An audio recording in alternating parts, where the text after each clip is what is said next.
Hello, my name is Kia, and I'm addressing the essential question in this part of the course as to whether people with high IQs are good language learners. I titled my response, Language Learners Must Have Elastic Minds.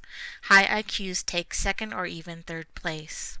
We assume that someone like Francois Gouin, an established language learning expert, author of The Art of Teaching and Studying Language, has a high IQ.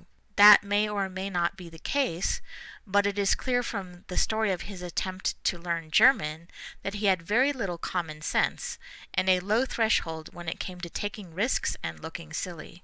As Dr. Shane Dixon notes in his instructional videos for this course, it is more valuable for a learner to be willing to take risks and follow good language learner skills, which do not depend on a learner's intelligence as much as a learner's ability to engage in the learning process.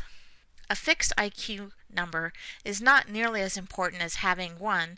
An elastic mind that is able to take in new concepts, 2. Common sense, and 3. The ability to work with fellow students and the instructor to lower one's affective filter, for instance, to keep from getting overloaded with emotion when speaking aloud and working on new concepts.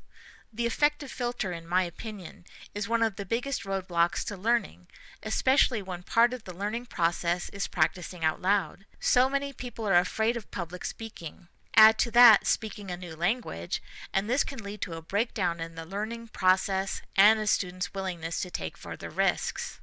A person's ability to surpass this hurdle is a better predictor of language learning than a person's IQ, especially if that person relies on book learning alone, like Gouin. Dr. Dixon also notes that students who are good at picking up on social and contextual cues often become better language learners. In his final remarks for this portion of the class, Dr. Dixon said that effective language learning also depends on an instructor's skill as a trail guide.